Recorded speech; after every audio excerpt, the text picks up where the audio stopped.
Hello, story lovers. Welcome back to my channel, Madly in Love, part 188.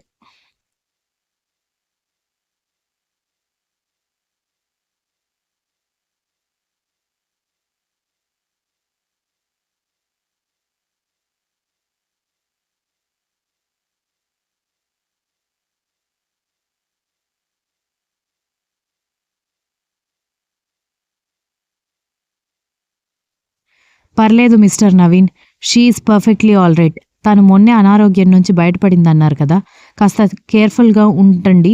Tension వల్ల అలా పడిపోయింది. బరువులు ఎత్తకుండా చూడండి, స్ట్రెస్ ఫీల్ అవ్వకుండా చూడండి, టెన్షన్ పడకుండా చూడండి అని చెప్పి డాక్టర్ వెళ్ళిపోవడంతో అందరూ ఊపిరి పీల్చుకుని దక్ష దగ్గరికి వెళ్ళేసరికి ఆమె ఇంకా స్పృహలోకి రాకపోవడంతో వెళ్ళి అందరూ ఎవరికి తోచిన చోట వాళ్ళు కూర్చున్నారు.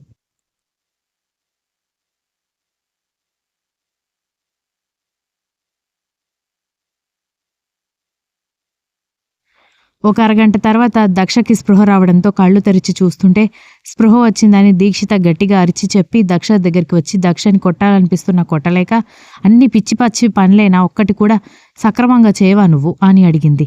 ఇప్పుడు అంత సక్రమంగా జరిగింది కదా అని నవ్వుతూ చెప్పేసరికి ఈ పరిస్థితిలో కూడా నవ్వుతున్నావు చూడు, నువ్వు చాలా గ్రేట్ తల్లి. అందరినీ మినీ సైజ్ హార్ట్అటాక్ తెప్పించి ఎంత హాయిగా నవ్వుతున్నావో అని రక్ష కోపడ్డంతో దక్ష నవ్వుతూ కర్ణ కోసం వెతుక్కుంటూ ఉంటే ఎక్కువగా వెతుక్కోకు, వాడు నీకు పక్కనే ఉన్నాడు అని విరాట్ చెప్పేసరికి ఎడం వైపుకి తిరిగి చూసేసరికి ఎర్రబడిన కళ్ళతో తన వైపే చూస్తూ ఉండేసరికి కంగారుపడి దిక్కులు చూస్తూ కూర్చుంది.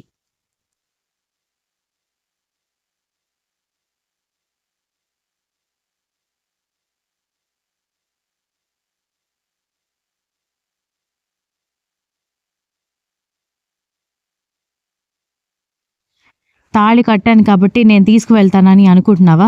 నన్ను ఇంత టార్చర్ చేస్తున్న నిన్ను అస్సలు తీసుకెళ్లను అని చెప్పేసరికి మళ్ళీ ఇదెక్కడి ట్విస్ట్, ఇలా మాట్లాడడం కరెక్ట్ కాదు అని అంది.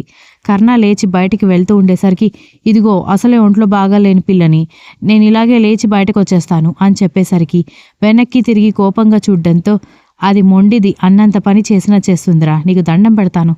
ఇప్పటికే హాస్పిటల్లో కూడా మనల్ని అందరూ వింతగా చూస్తున్నారు, మీకు దండం పెడతాను అన్నాడు విరాట్.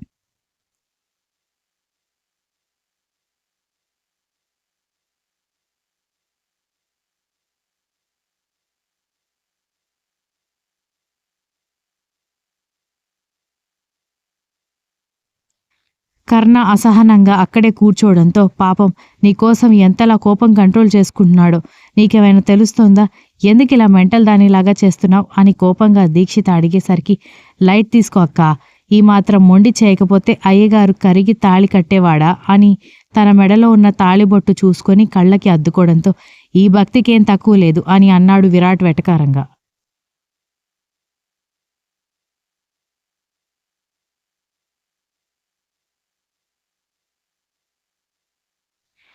మా అక్క నిన్ను కొడుతుందని నేను కూడా మా ఆయన్ని కొడతానని అనుకుంటున్నావా బావా? లేదు, పతిభక్తి, నా పతియే ప్రత్యక్ష దైవం అని చెప్పేసరికి నువ్వు ఓవర్ యాక్షన్ చేయకుండా నోరు మూసుకుని పడుకో, స్పృహ తప్పి పడ్డా కూడా నోటికి మాత్రం తాళం పడలేదు అని అన్నాడు. దక్ష కోపంగా చూస్తూ మొహం తిప్పుకోవడంతో అందరికీ చెమటలు పట్టించావని వెళ్ళి బాత్రూంలో మొహం కడుక్కొని మొహం తుడుచుకుంటూ విరాట్ బయటికి వెళ్ళిపోగా కాసేపటికి కర్ణ ఆర్డర్ ఇచ్చిన కొబ్బరి బోండం రావడంతో అందరికీ ఇచ్చేసి చివరిగా దక్షకి ఇవ్వడంతో అది తాగుతూ ప్రేమ ఉన్నా కూడా లేనట్టుగా ఎందుకు నటిస్తారు మీరు అని అడిగేసరికి నోరు మూసుకొని తాగు అని అన్నాడు.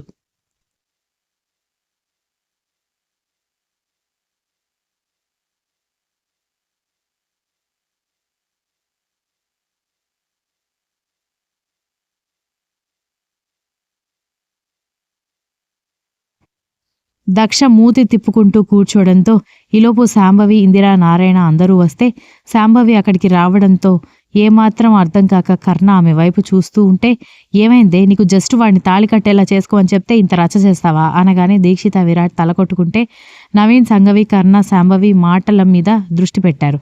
ఆంటీ, మీరు టెన్షన్లో మన సీక్రెట్ రివీల్ చేస్తున్నారు, మీ అబ్బాయితో సహా అందరు ఇక్కడే ఉన్నారని దీక్షిత గుసగుసగా చెబుతున్నా టెన్షన్లో ఉన్న శాంభవి అవేవి గమనించకుండా తిట్టే పనిలోనే ఉండడంతో అయిపోయింది, నా పని అయిపోయింది, ఇంకా అందరూ కలిసి ఇంకాస్త ఎక్కువగా వాయిస్తారని తల పట్టుకుంది దక్ష.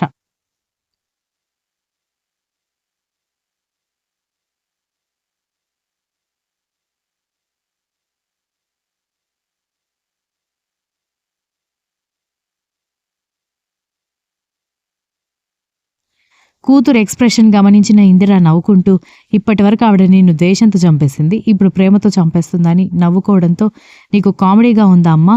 మీ అల్లుడు గారు చూడు ఎలా చూస్తున్నారో" అని కోపంగా చూస్తున్న కర్ణ వైపు చూడ్డానికి ధైర్యం సరిపోక దిక్కులు చూస్తూ ఉంటే, "నేనిక్కడ మాట్లాడుతుంటే నువ్వేంటి పిచ్చి చూపులు చూస్తున్నావు" అని అడిగింది శాంభవి.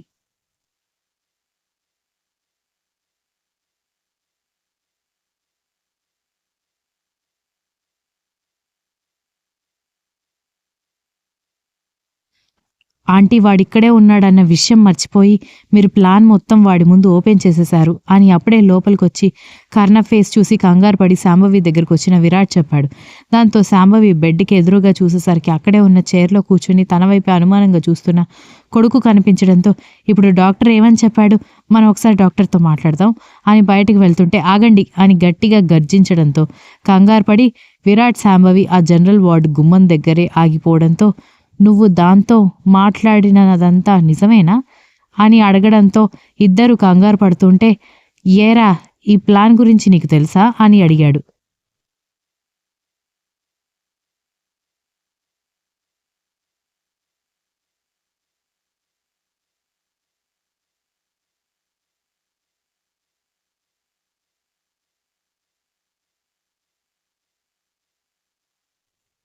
దాంతో విరాట్ భయం వేసి, "ఓన్లీ నిన్ను, దాన్ని, సంగవిని, నవీన్‌ని కలపడానికి, కొద్దిసేపు మీ మధ్య కన్వర్జేషన్ బిల్డ్ అవ్వడానికి మాత్రమే మేం గుడిలో మీటింగ్ ప్లాన్ చేశాం.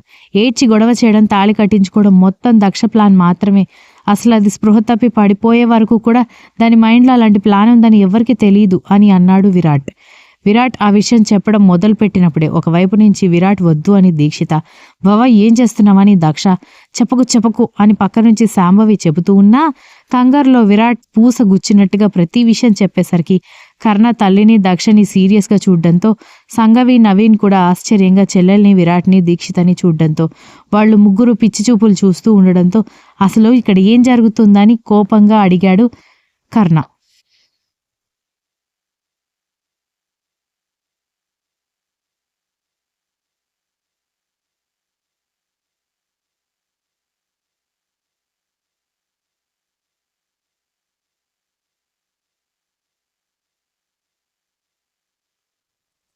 ఎవరు ఏం మాట్లాడకపోవడంతో, "మిమ్మల్నే అడుగుతున్నాను" అని కోపంగా అడిగేసరికి, "మిమ్మల్ని కలపడానికి" అని అంటున్న శాంభవి వైపు చూసి, "కొత్తగా ఇదేంటి? నీకసలు అదంటే నచ్చదు కదా! దాన్ని శాశ్వతంగా నా నుంచి దూరం చేయాలనుకుని కూడా అనుకున్నావు. నన్ను మానసికంగా చంపాలనుకున్నావు. ఇప్పుడేంటి కొత్తగా దానికి సపోర్ట్ చేస్తున్నావు? అసలు ఇక్కడ ఏం జరుగుతుందో నిజంగా నాకు కూడా అర్థం కావట్లేదు" అన్నాడు హ్యాండ్స్ ఫోల్డ్ చేసుకొని సీరియస్‌గా నిలబడి వాళ్ళందరినీ చూస్తూ.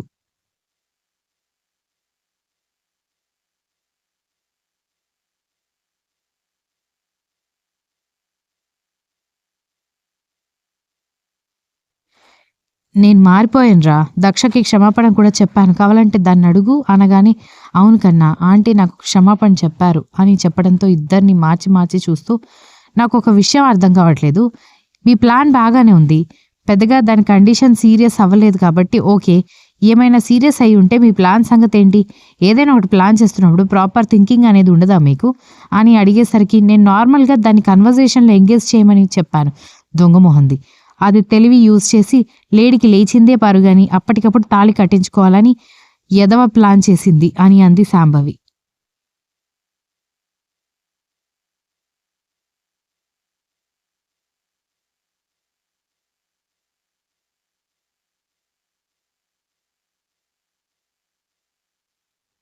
దక్ష మూతి ముడుచుకుని చూస్తూ, "అవును, జస్ట్ మన మధ్య కన్వర్జేషన్ బిల్డ్ అవ్వడానికి మాత్రమే గుడి క్లోజ్ అయింది అన్న డ్రామా ఆడాం గానీ ఆహ్, స్పృహ తప్పి పడిపోవడం ఐడియా పూర్తిగా నాదే. ఇందులో ఆంటీకి ఎలాంటి సంబంధం లేదు" అని చెప్పడంతో కర్ణ అక్కడి నుంచి కోపంగా వెళ్ళేసరికి అందరూ మొహాలు వేలాడేసుకున్నారు.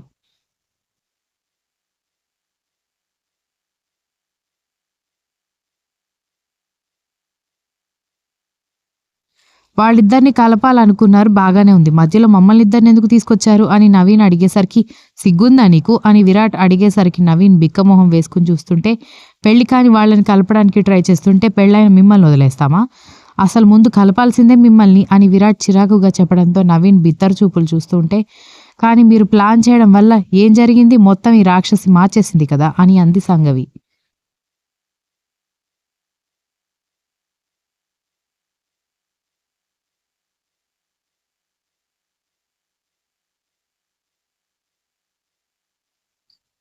అది చేసింది పిచ్చి పని కావచ్చు కానీ మీరిద్దరూ ఎంగేజ్ అయ్యారు కదా, మీరిద్దరు మాట్లాడుకున్నారు కదా, రాక్షసి ఎలాగోలా పెళ్లి చేసుకుని సాధించింది కదా అని విరాట్ చెప్పడంతో ఇంకా ఎవరికి ఏం మాట్లాడాలో ఏమీ అర్థం కాలేదు.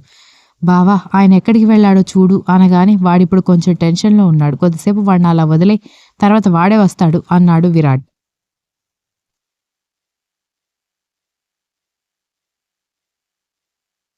Continues. If you like this story, please like, share, comment, and don't forget to subscribe.